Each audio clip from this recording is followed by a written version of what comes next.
I just needed water.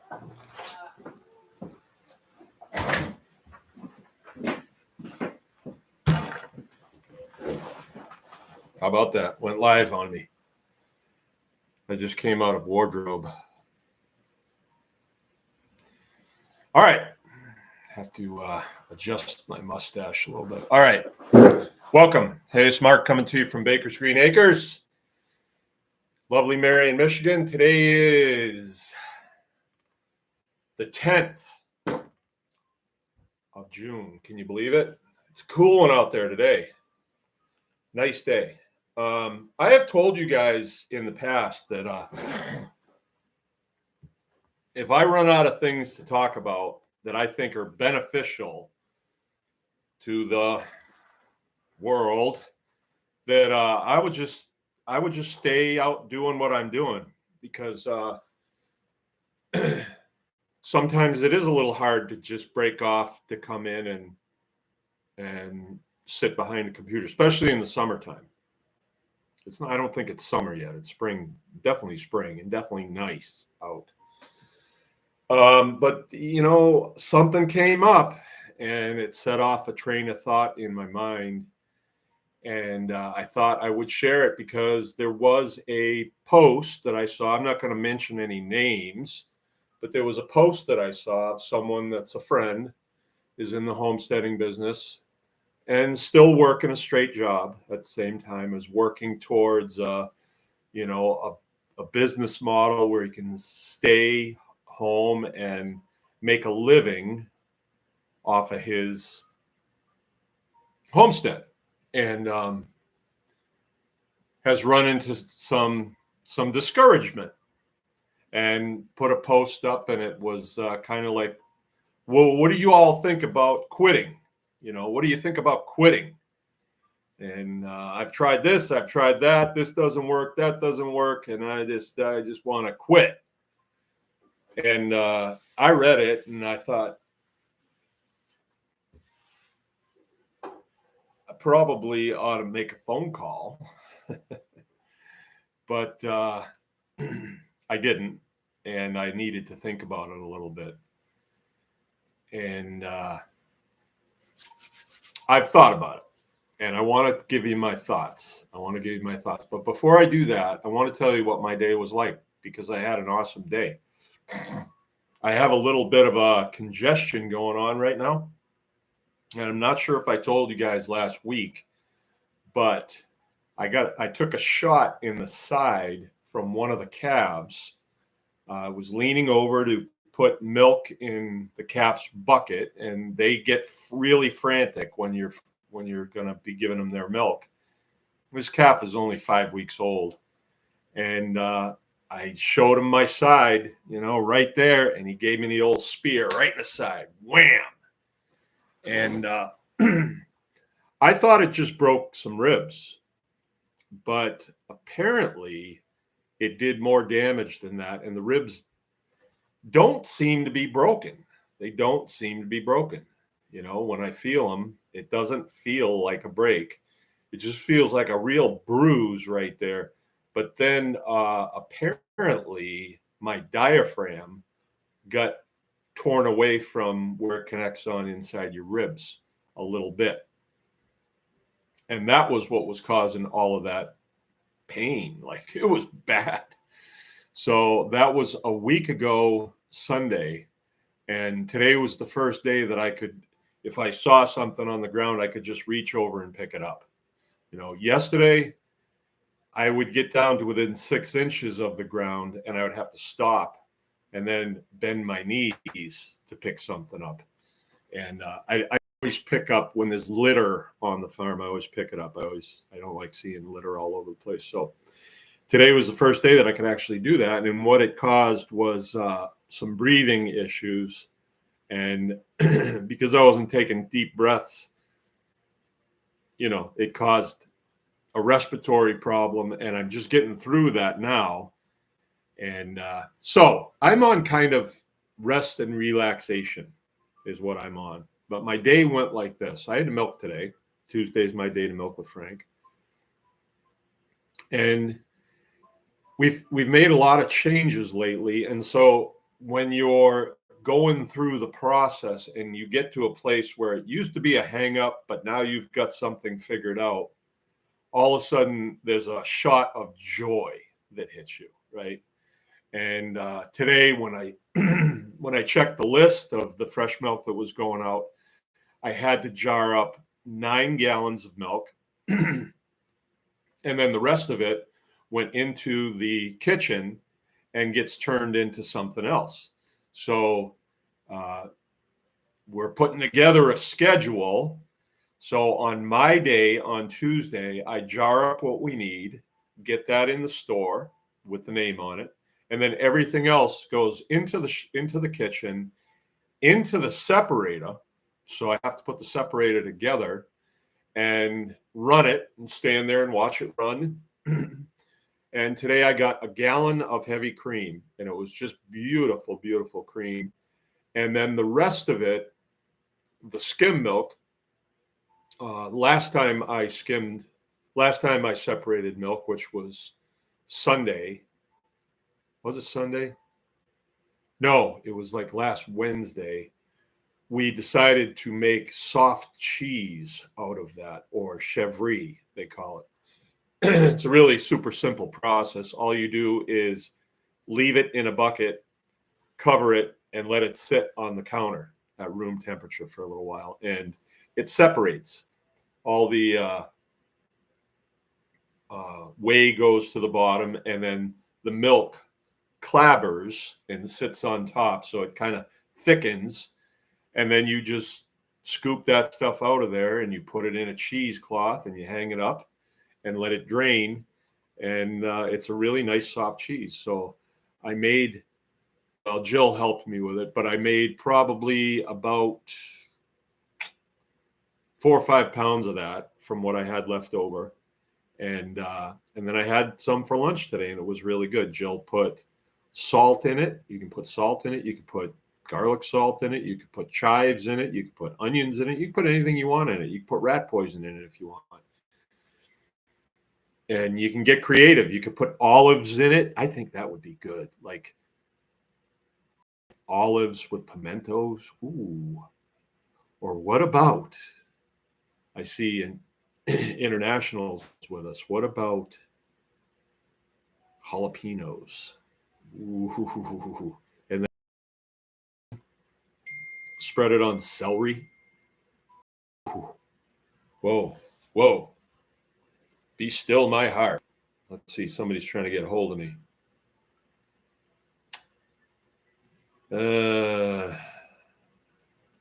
Okay, nothing important. So I experienced a lot of joy this morning, in doing that process. Me and Frank are working together. Jim's over and he says, "Hey, what do you want me to do?" Whoa. And I said, "Well, we got to get those small pigs out of the pen and get them over here and, get their place set up." And he just did it, where if I had to do it, it's something that's on the tail end of milking. And I actually had a new herd share customer come today. And so I had to meet with the herd share customer at 11. And so it was going to be a jammed up day, but Jim just did it. He just did it. And it's a lot of like chasing pigs and catching them and wrangling them and all that stuff. And he just did it. It was no big deal to him. It would have been a big deal to me. It really would, because there's a lot of steps involved. But now it's just done. And then there's 3 other sows in there that are getting ready to pop. And I don't have to worry about the 10-week-old ones assaulting the new babies. So that's done. And that brought me joy. It really did. I watched my sons and I see how capable they are. And it just brings me joy. It just brings me joy. And then I'm working. We are working on the cabin next door. And we're putting a window in over there that we scrounged. And we need a door. So I went to the restore to see if they had a door. They didn't, but I just needed to drive out of here for a minute anyway. And when I came back, they were over there and they had the window in. And so I got on my motorcycle and I went over there, and I brought some fencing stuff with me because, at the end of winter, we had a cow that fell on the fence and destroyed it, and it needed to get fixed. And this was a good opportunity to me to fix it. And I did, and I enjoyed doing that job. While I was doing it, I listened to what was going on out in Los Angeles, the riots going on, and the National Guard being brought in. That's an interesting story. Not that it doesn't really affect me, but it was fun to listen to. And then Jill came over, and after the windows in, we just sat there on the picnic table and just enjoyed that spot. And it got to be 7 o'clock, and it was time to come back over here and get ready to do this. So I just had a very nice time. And when I got back over here, I walked through the store. Everything was well organized. I walked into the kitchen. Everything was cleaned and put away where it goes. I was in the milk house. That was all nicely organized, ready to go for tomorrow. Everything was where it's supposed to be. We went out and visited the cows for a little while, and they're where they're supposed to be, happy, well fed. This is the best time of the year when the grass is outrunning the cows. It's just a really nice thing. And I got to go out and inspect the hay crop for the year, and I could cut hay tomorrow. I really could. I don't know if I'm going to. I may stage the equipment and do an oil change on the tractor and stuff. I may do that tomorrow, but I was able to say to Frank, it's going to be nice tomorrow night. Let's go fishing tomorrow night. So it was just a good night, really good night. And I thought about that post that a friend of mine had put up about quitting. Like, he was like, nothing's going right. I can't do this, and I want to quit. And people make comments on posts, and every one of them was, yeah, we tried to farm, but we couldn't do it, so we quit. Along those lines. So that has been I've been thinking about that, and I was thinking about one time when I said, that's it for me. I'm out of here. I'm not going to do this. I'm going to quit. And I probably said that about 5 o'clock at night in the evening in the wintertime. And by the next morning, it's like, well, I'm quitting. Well, you still got to feed the animals, though, because they don't know you're quitting. And by the time I was done feeding, I got over it, and it was like, well, I still want to get this done. Even if I'm going to quit, I still want to get this done. And I need to get this done because nobody will buy this house if it's not done. So there's a creed. Maybe I can find it. I don't know. It's a Special Forces creed. Who knows if it's the real thing? I saw a poster one time, and then it's been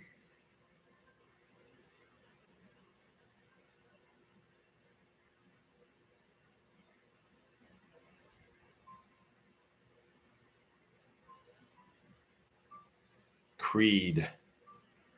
See how quick I type.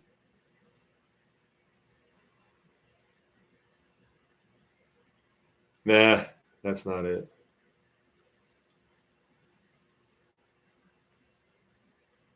Yeah, it's too small. I can't read it. But anyway, it goes something like this. I thought about quitting 100 times.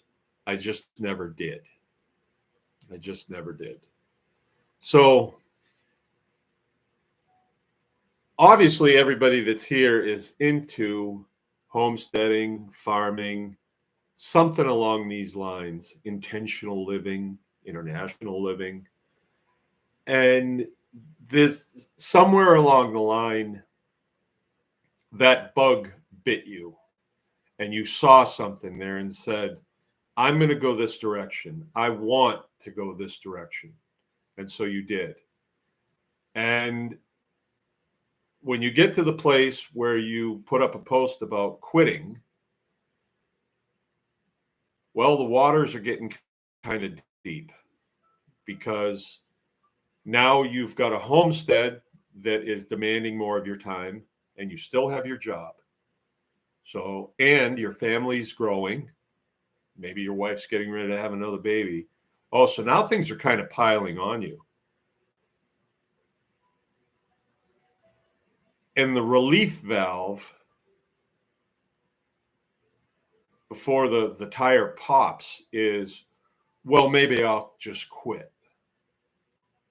Maybe I'll just quit.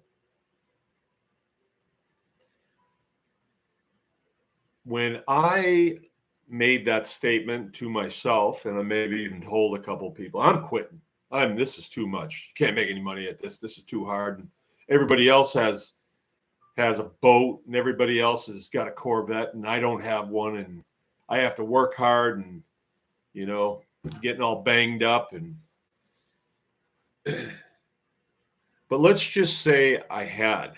That would have been, when I said that would have been probably 12 years ago. We've been here for 21. This is 21 last May. So it had probably been 12 years ago or so. We were in just deep enough. There's too much work on the farm to work off the farm. And the farm's not making enough money to keep the wolves away from the door. And, it was difficult. There was difficult times. If I had followed through with it, let's say I'd followed through with it, because I wanted to quit a couple of times. We even put the farm up for sale once, and we were going to go move to another house that just had 20 acres, and we were just going to be normal people. I'd get a job in town and all that stuff.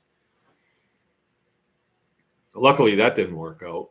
The realtor that we had, I think he was being guided, and he didn't really want to sell our place. And so it didn't work out, and I'm glad it didn't. But if it had worked out and I had quit, I would really have a pit in my stomach when I would drive by here if I had quit.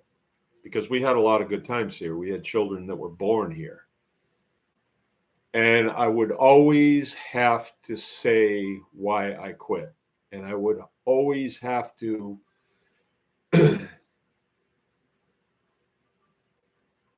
give an excuse of why I quit. And I'm so glad that I didn't. I wanted to quit the military too one time. I came home from work a couple times and I told Jill, that's it. I'm done. I'm quitting. Well, you've been in 18 years. Maybe you shouldn't quit, she says. And I've had it. And I was, you can't just quit. But I was saying I wanted to quit. I want to quit, but I couldn't really quit. And I'm glad I didn't, because if I had let's say I went in there and I just threw my uniform down, I'm out of here, I'm leaving, they would have court-martialed me, and yeah, that's quitting, all right. But if I'd have done that, I could have never done this, because I would have never had the cushion of, my retirement and everything to be able to learn what I needed to learn to make this work. And if I had quit the military, then I wouldn't have been able to get into this place. If I didn't get into this place, I would have never had the day that I had today. And I have a lot of days like that. I really got to tell you, I got a good life. I got a really good life. But it didn't just happen. It was intentional. We said, we don't want this in our life. We want this in our life. Well, how are you going to get that? Well, it's going to take perseverance for sure. And it's going to take determination, and it's going to take tenacity, all those good things that aren't really a part of American lifestyle anymore. But it took all those things, and you really just had to man up and just get it done. Quit your damn complaining, shut your mouth, and get it done. My father used to say, you need to be a man about this. And I find myself saying that to myself sometimes. Oh, I'll feed them first thing in the morning. No, be a man about it. They're waiting to eat. You feed them, right? My father was right a lot. And I give him credit for it now. But he's been passed for, I don't know, doesn't seem like very long, but it's been five or 6 years now. So as I kind of alluded to before, life gets busy and the tire gets tight and tighter and tighter, and you don't want it to pop.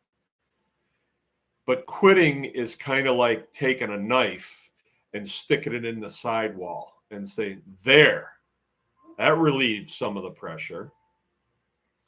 But there is a valve there. And you can just take your finger and just push on that valve and let it go. Now, what would that look like in this lifestyle? What would that look like? Well, there's a lot of different ways you can go. This post had to do with, I'm working like a dog. I'm trying to sell these vegetables at farmers markets. They just don't sell. The Amish sell everything cheaper, all these reasons. Well, those are flags. Okay, you're growing all this beautiful produce and you're taking it to the farmers market and it just don't sell. Something's broken here. Something's not working the way you think it ought to work. So you're going to have to adjust. You're going to have to change your course slightly. Which way? Well, I don't know. I don't know. I'm not in the vegetable business. I tried that. That didn't work for me either because of them damn Amish. No. Actually, the farmers market that we went to, they had this strict policy. You have to grow everything that you sell. But there was this old lady and old man. He was a lot older than she was. What was her name? Her name was Flossie. That was her name, her first name.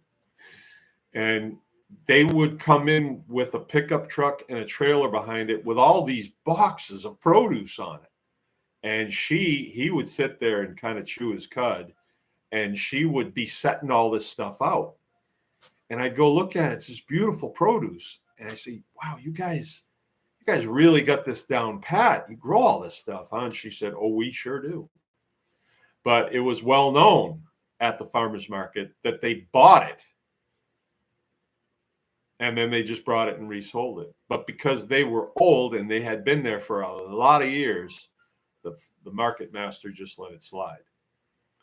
But it made it impossible for anybody else to do business there because they were buying it in bulk and they were buying it pretty cheap from there's a market down in Detroit that I don't know where all that produce comes from, but it comes in on semis from all over the country and even south of the border, and they would just buy it and then resell it. And so for that, I could have said, well, I'm quitting because of Flossie.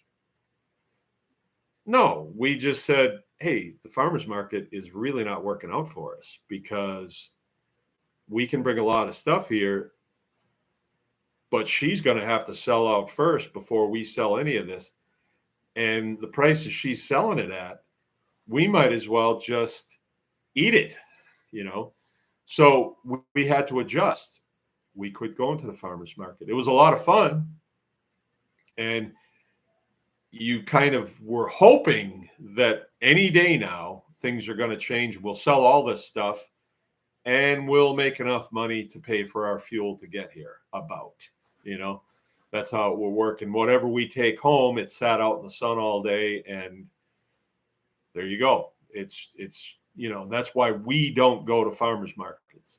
I don't even go and browse at farmers markets I mean, they're fun because you get to talk to everybody, but we don't go because you spend a lot of time getting ready to go, and then you set up your little tent there and your chairs, and then you set all your stuff out and put the prices on it and all this stuff.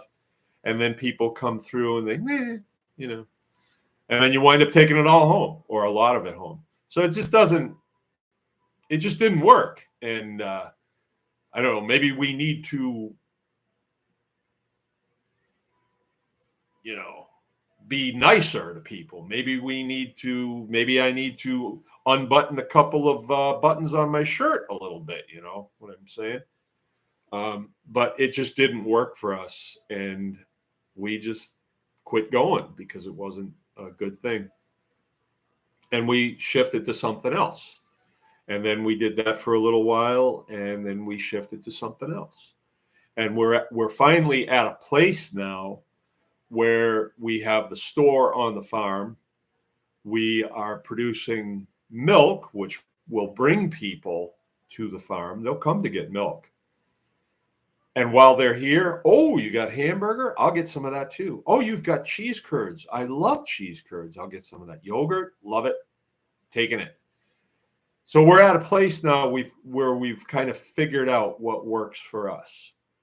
And then there's peripheral issues that go with the store that are unique to Baker's Green Acres that we've intentionally done to make it a place where people want to come. Example, today, a lady came that we didn't know, or woman, lady, woman, chick, babe, whatever you want to call them. 6 kids and homeschoolers, you know the type. She wasn't wearing a denim skirt, thankfully, but driving a big white van, you know. So she pulls in and the kids get out and they just about line up, you know. And the older kids were running herd on the younger kids, and she had a baby. And I make it mandatory that if people are going to do herd shares with us, that we get to sit down with them for a little bit, just so we can fill them in on how we do things. I don't want any surprises. And I want to kind of feel them out too. And she was real nice. Her husband is a veteran, got himself shot up over in Iraq. And so he's disabled. And so we had some real common ground, and I showed her around, and it was just nice. You know, it was really nice. It's a family that's doing things different than most, and not taking the easy way. They're taking the hard way, and they've learned some lessons. And we were able to kind of encourage them, you know, keep going. Don't keep going. This is a good way to go. And she was like, yeah, we might even have another baby. And I said, good. We had 8. So we didn't stop at 6, you know. We're not amateurs.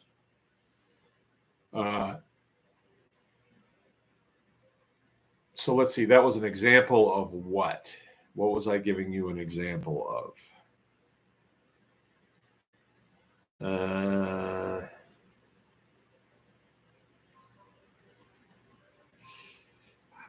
Lost it. Maybe I'll take a drink of water and I'll be all right. It's my injury. That's what it is. That's why I forgot.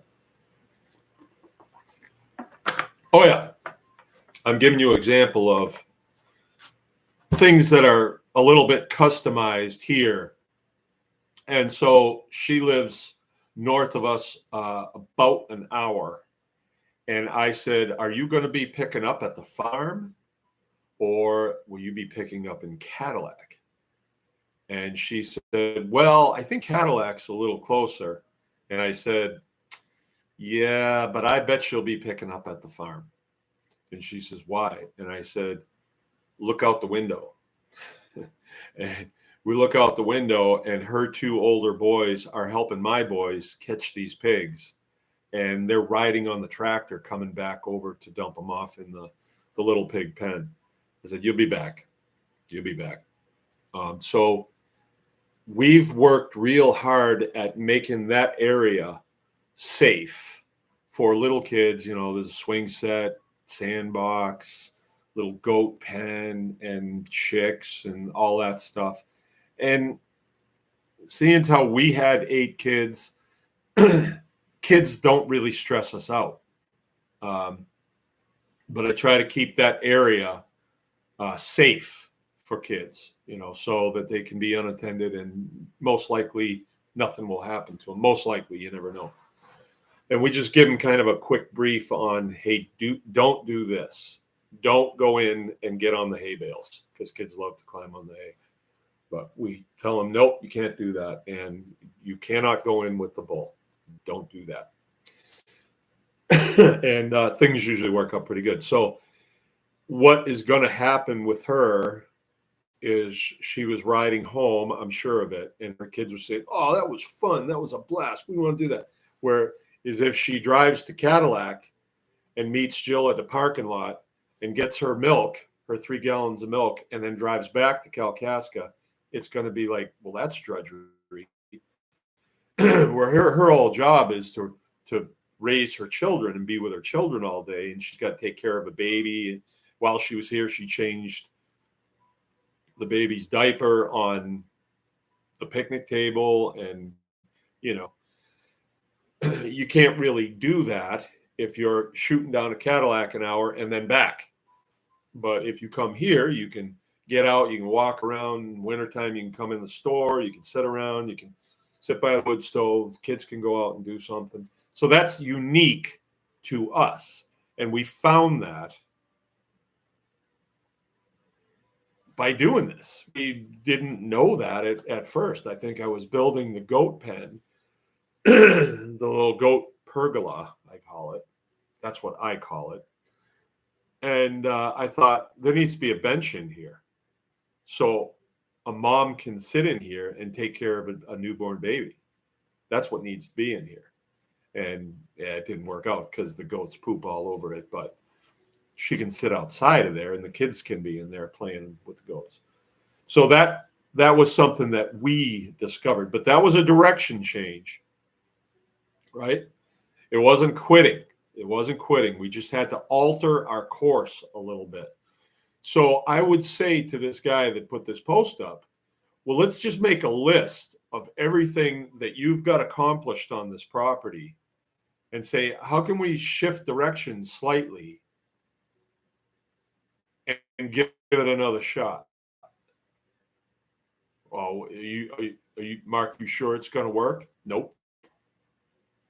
But I know one thing. Nothing's going to work if you quit. If you take a knife and stick it in that tire and say, there you go. Now you're really in trouble. You know, quitting doesn't solve anything. Shifting directions, yes. So in his case, I could say, well, I was at a place, and I said this, I don't know if he listens to this, a couple of weeks ago, where we got to a place where we were in frustration mode, because doing herd shares, you're matching up each gallon with a person.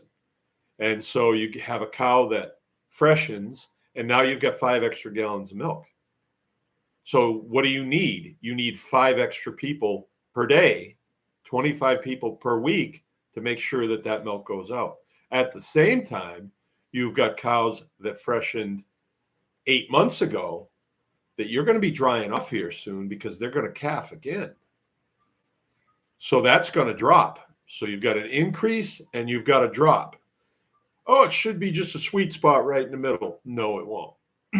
It won't. It doesn't work that way. I mean, it could, but it doesn't. So I again got to the place where, damn, we've got 7 extra gallons of milk. So I get on my phone, have extra milk today. And what do I get? Wish I lived closer. Or, yeah, that's the best milk there is. Are you coming to get it? No. And you can't expect people to, because you see a post, but I'm doing this today. I can't just run over to the farm and get your milk. I can't. I'm going to the shoe store today. So that didn't work. And there again, I was frustrated. I'm doing my part. I'm cutting the hay. I'm taking care of the cattle. I'm building the fences. I'm getting the system down. I built the milk house, and I keep hitting this dead end of we don't have enough herd share customers. Conversely, you wind up with a list of people that want milk. Well, we don't have enough milk. I'm waiting for this cow to freshen. Or I need to buy another cow. Well, I don't have $2,000 right now. So that's not going to happen. But if I did, I could, but I don't. So what did we do? We asked the question, what's the answer to this? And the answer is value adding. You've got 5 extra gallons of milk. Turn that into yogurt and see if people who are coming to buy raw milk would be interested in yogurt. And what do you know? They are. See if people who are coming to buy raw milk would be interested in cheese curds. Bingo. I'll try that. That sounds good. If they're getting raw milk, they're already kind of aligned in a certain direction. Why does a mother want to give her children raw milk? Why does she want to do that? She's got her reasons. Are those reasons going to be consistent with cheese curds, yogurt, kefir or kefir, chevron cheese, chevre? It's actually clabbered milk. Yes, the answer is yes. So we lined up 2 things and it worked. It's working. We definitely have not arrived, because if there is no yogurt and cheese curds in the milk cooler down there, if there's none there, we got to make more. Okay, we got another problem. If it's not selling, okay, this is not going to work. But it is selling, and people do want it. They do enjoy it. So we got a guy that's got a green thumb. He can grow anything he wants. Pretty darn good at it. Hard-working guy. But what's he doing? He's creating a raw product. A bunch of bell peppers. You take a couple of bushel baskets of bell peppers to the farmer's market, and you're scratching your head that you don't sell them all? How many bell peppers do people need? You're going to have somebody come and buy a bushel basket full of bell peppers? Oh, I got my bell peppers for the year. Oh, it's not going to happen, right? Because people are going to the farmer's market the same way they go to Aldi's or Aldi's or Myers or Wally World. They get what they need. They're not saying, I'm going to get a bushel basket because I want to can all this stuff. Now you'll have the odd one here or there that will do that. But the same thing could happen with raw milk. You could have mothers that say, well, you know what I'll do? I'll get 10 gallons this week. I'll use 2 and then I'll freeze the rest. But they don't. They're in that mode of getting what they need for the week. We can always adjust that by talking with them and saying, well, you're driving from clear up by the bridge down here to get milk. Maybe you should let us freeze it for you. And then you could take like 10 gallons with you. Save you on gas. Oh, I didn't know you did that. Well, yes, we do. And then that's another place where if I have extra milk, and let's say we want to go someplace that day and don't have time to run the separator, or make it into chèvre or yogurt or whatever. Well, I'll just put it in plastic, put it in the freezer. That's it. It's frozen. We got a customer that wants it. So it's done. So I guess what I'm saying is don't give up. Never give up. Never give up. Just alter your course a little bit to relieve some of the pressure. You know, when, say, like my son Keith just went through Air Force Special Forces program, and they started out with 100 guys. They wound up with 20. And then from there, they lost half of them. You know, those guys didn't quit necessarily. They were re-slotted into a career field that would suit them better than the special warfare program. It is not for everybody. Definitely not for everybody. It's for about 1 in 1,000 guys, or probably a greater ratio than that. So when you have this idea in your mind about your homesteading operation, and maybe you see what's going on here, and you say, well, hey, I want to do that. Well, do it. Do it. I don't have a problem with that. You can come here and take pictures, make a blueprint. You can build it exactly the same way I do it. Take customers for me. Fine. I'd be happy to see that happen. Because when I'm doing a process and somebody else does it and they do it better than me, I'll go on to something else. I'm not going to feel like, well, that jerk, you know, unless it's an Amish guy, right? Amish do that all the time. They steal people's processes. They are not a very original people.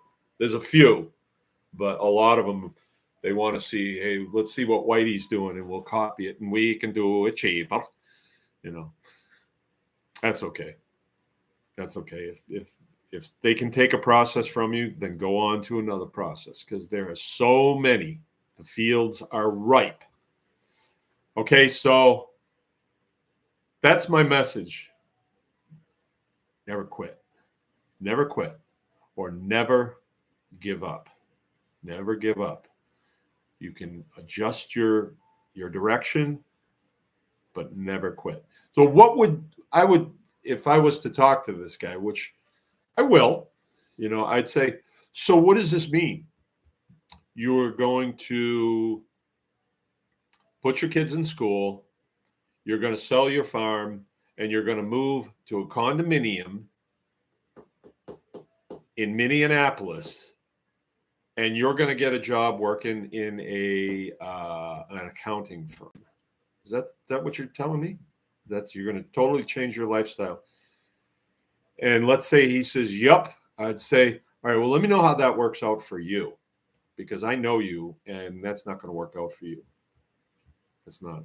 But if you want to try it, go ahead. I'm not going to stop you. But I don't think it's a good idea. Older guy to younger guy, I don't think that's a good idea. And I would say that, because I would say I almost did that. And look what I would have missed out on today. Look what I would have missed out on today. So what is the goal here anyway? What is the goal of homesteading? Is it to become a person with a bank account that's just overflowing with dollars? Like, if you got a bank account that's overflowing with dollars, something's wrong, because dollars are tools. Dollars represent the ability to do work. That's it. So to accumulate a whole bunch of them like that is kind of dumb. It's kind of dumb. It would be like if you were really into, say, Snap-on tools. You know, I don't know if people will know what I'm talking about, but mechanics, a lot of times they take a lot of pride in their toolbox and their tools. And I've seen guys go way overboard. Like when the Snap-on truck comes, they can't help themselves. They have to just buy tools, and they get upside down on what they owe the Snap-on guy, and they're not even using some of those tools. Um, but if you had a fully functional toolbox and you were able to fix anything that comes in the garage, but then you say, yeah, but I'm going to get me another toolbox. I want one. I want two of them because I just love tools. Well, is that why you work at the garage? Just so you can have tools? No, you work there so you can make a living. It doesn't make sense to have two toolboxes with identical tools. That makes no sense. That's sort of like having a bank account where the money is just flowing over the top and you've got nothing to do with it. That doesn't really make sense. There should be enough in there to get the work done. But when there's a surplus, it needs to be turned into the next process. I am 100% confident in what I'm going to tell you right now. 100%. I can feel it. The saying that there ain't no money in farming is a spell. It is wickedness. It is absolute wickedness. Because what you're doing is you're telling the designer, you didn't do a good job of this. You gave me a stone. I asked you for a fish and you gave me a stone. That's a slap in the face. I mean, when you consider the intricacies of a calf being born, when you stand there and you watch that, you should be in awe of what just happened. You didn't have anything to do with it. Yeah, you put straw down on the ground. All right, okay. But that is a design. Or let's say a human baby being born. You should be in absolute awe of that miracle. A chick hatching. That's as intricate as a baby being born. And you should be in absolute awe of that. But then to say to the designer of that, well, I can't make a living doing this. I could just hear him saying, oh, you don't like what I gave you, huh? Oh, okay. Well, why don't you put on a suit and sharpen your pencil and you can go be an accountant for a while. Enjoy that. I'm 100% sure that this lifestyle, and I know very little about this. I've only been doing this for a short period of time. 65. I've been doing it for maybe 30 years. If you add it all up, 21 years here. And then when we were real part-timers at our last place for about 6 or so years, real part-timers. We had some laying hens and we dabbled in butchering a little bit. We had a few calves, but I never did my own. I never butchered my own beef. We farrowed a few pigs, but nothing like we do now. And every time it happened, it was like, wow, did we do it right? Or should we be doing more? Or should we be doing less? And we didn't really know what we were doing, but we had some success. We had some failures for sure. It's big time failures. Burned a building down, burned a nice barn down. Big failures. But we didn't quit. We didn't quit. So my question would be, okay, so if you're going to quit this, what's better? Does something else, does like accounting, does that give you that same thrill that you had when you said, hey, I want to do this. I want to do this. You getting that same thrill from that? No. Do you still get the thrill of the thought that you could succeed? I bet you do. You just don't know how to get there yet because you don't have a map.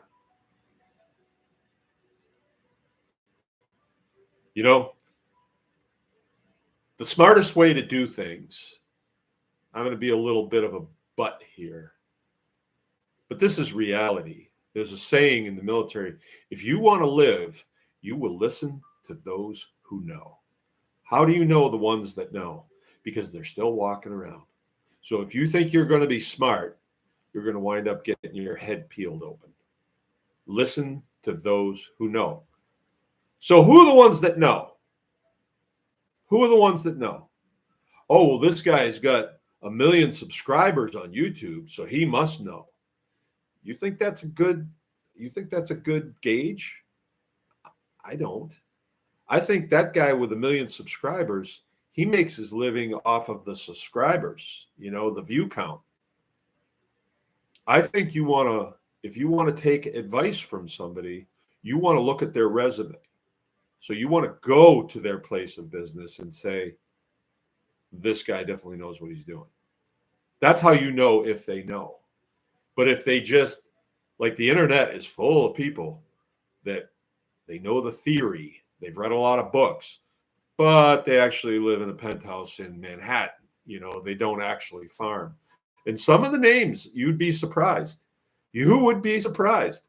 They write books about it, all kinds of stuff, but they don't actually do it, right? And that's why we say, if you do the thing, you will have the power. So what do you have to do? The thing. This guy, I can tell you, he's doing the thing. I've seen the fruits of his labors. They're just not marketable because, he's hitting dead ends. He's like going down the wrong road, well, I don't want to give examples because I don't want to give away his true identity. But let me tell you what some of the things that I've done that were not the answer, but they definitely were part of the puzzle. So years ago, a guy came to me and said, have you ever heard of biochar? And I said, I have, actually. I read about it in Mother Earth News. I used to get that magazine before they went woke. It was a pretty good magazine. The first couple of issues that I read, I've told you guys this before, I found them in an abandoned house out in Montana that I had to, I was looking around in and I found them. Anyway, I wish I still had them because I read them through cover to cover.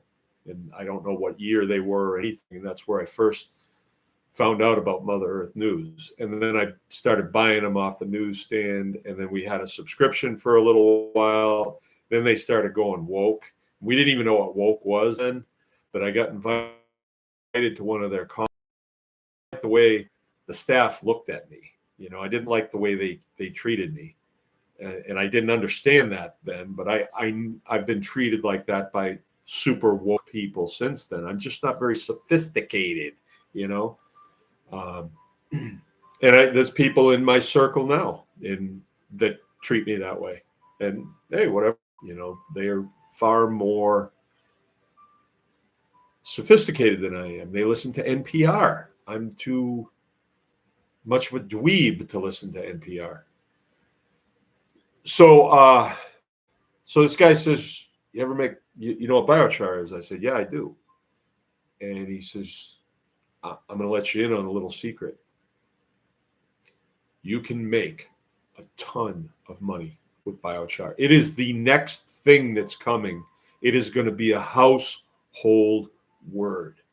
And this guy, I don't see him anymore. He was a super salesman. And, but he couldn't screw in a light bulb was his problem. And he said, we could go in business doing this. And I was like, oh, okay. This guy must know what he's talking about. I don't know why I thought that, but I did.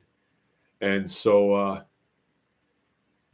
he hired a guy, a consultant, to come and show us everything there is to know about biochar. And there was a set of plans to build a certain retort. What was it called? But anyway, anytime you saw a picture of this retort, they would only show you a certain view of it. So you didn't get to know the business end of it, how it worked. And this is before the internet. I mean, the internet was there, but it wasn't like YouTube where you could find out anything, how to make anything. The Adams retort, yeah. And so, anyway, I got kind of hooked on the narrative, and I thought, yeah, okay, this whole farming thing, forget that. We'll just make biochar. We'll be the biochar kings of the world, and we'll be filthy rich. We'll make biochar. And we'll even get people to make the biochar for us. We'll just sell it and rake in the money. That's how this guy was. He was selling insurance. I don't know what he's doing now. I'd be interested to know. Yeah, I heard he wrote some sort of book and made a pile of money. I don't know. But anyway, it didn't work out. Biochar is, people know what biochar is, but it is not the silver bullet that it was made out to be. There was a couple of guys that wrote books and they made it sound like the silver bullet. But when we met some of these guys, and I met one of them, he was a real liberal guy, you know, homosexual, the whole 9 yards, wrote this book, made a bunch of claims. Turns out he had been someplace where somebody had made some, but he never actually did it himself. You know, he lived in a city and he was just a guy that aspired to be a permaculturalist and close to the earth and all this stuff. So he wrote books about it, but he didn't actually do it. And the book circulated and people, whoa, I got to get in on this. I got to make some biochar. And for a while, you know, a lot of people got into it, but nobody ever really made any real money, you know, not real money at it. It's not like milk or beef where people are going to buy it and then they're going to buy it again and buy it again. So, but I still make biochar because we found out it is very effective and I use it. It's helpful in my livestock operation and I get a double kick out of it because once it goes through the livestock, it becomes part of the soil and it protects the bacteria that comes from the gut bacteria from the livestock, and the soil really benefits from it. It's good stuff. It's really good stuff. But it never it never took off the way I was told that it would. And so, you know, live and learn. I don't think at this point that there is a silver bullet. I don't. I think there is things that you can do, like let's say milking. It's working out really good for me now because I still have 2 kids home to help. Is that going to work? Let's see, Frank will be out of here in 7 years. I'll be 72 or 3. Will I continue to do it? I don't know. When it's just me and Jill, I don't know. We'll have to see. My health is getting way better. So by the time I'm 72, I should have more stamina and all that stuff now because it is definitely going up now because of raw milk and biochar. But we'll have to see. We'll just have to see. Anyway, why are we doing this? It's more like way of life. It's more like way of life. Because we only have 1 bathroom in this house. Some people I know would say, oh, I could never live in a house with only 1 bathroom. I need a little variety. Me, my variety is I got the bathroom and then I got the outhouse. That's plenty of variety for me. So never give up. Never give up. Let's see. What are people saying? Now, shifting directions is okay. Or altering your plan, altering your timeline. That's okay. That's okay. There's nothing wrong with that. You haven't failed because you see Dion Stumpo here, because you don't have concrete down in your pole barn like you said you would to get your butcher shop built and all that. You can. You just say, well, I didn't get to it like I thought I would. I'm picking on you. All right, Intentional is here. Dion Stumpo's here. Belva Rockwell's here. Hope you're feeling better, Belva. David Duncan. Good evening, Pastor. Intentional is saying, I saw it too and was trying to formulate a response. Okay, so you saw the same thing that he put up. Yeah. Keith is with us. Good evening, all. Keith, you got to let me know if you're coming to get bread this week. I was driving, but yes on the jalapenos. Yeah.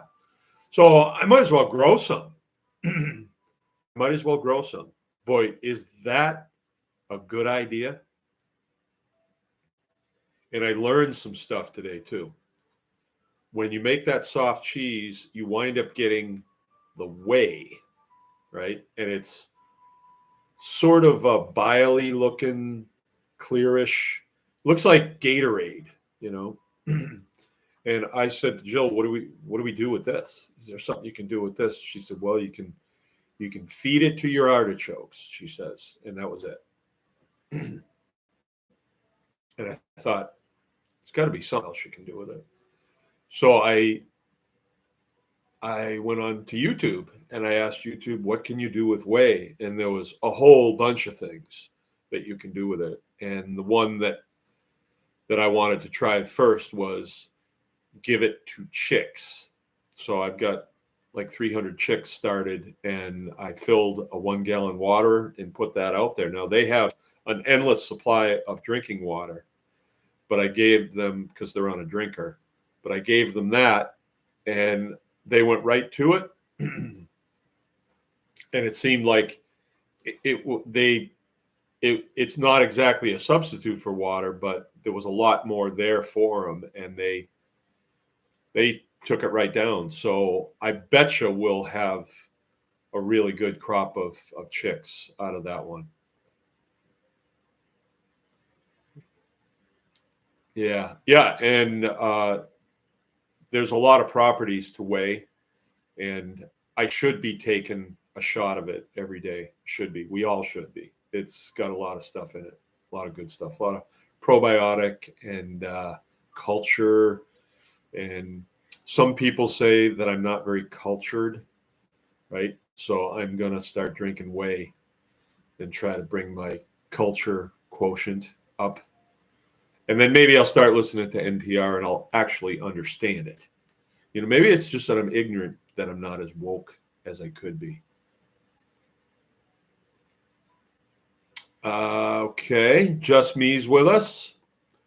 And right at the end, the pigs are loving the new pen. Good. Let's see. I think I should probably tell you everything that's coming up. There's going to be a protest in Cadillac on the 14th, and they're protesting ICE agents picking up illegal aliens and sending them home. They're protesting. So I might go down and check that out. That could be kind of interesting. Yeah. There's a lot of Border Patrol and ICE activity in the neighborhood. A lot of it, I guess. I don't see it that much, but I'm friends with John Spears Automotive, and they have a lot of contact, and they're out driving around a lot, and they see him a lot, and they actually, when a car is left, you know, the occupant driving the car is taken and sent back to Mexico, John winds up with his car. John Spears Automotive. Okay, so that's going on. So that protest is going to be on the 14th. That's this coming Saturday. There's also going to be a parade in Washington, and I think it's going to be a humdinger of a parade because they just train car after train car after train car of tanks and armored vehicles all going to Washington. Boy, this is going to be a beauty. This is just going to be a beauty. So that should be kind of interesting. I'm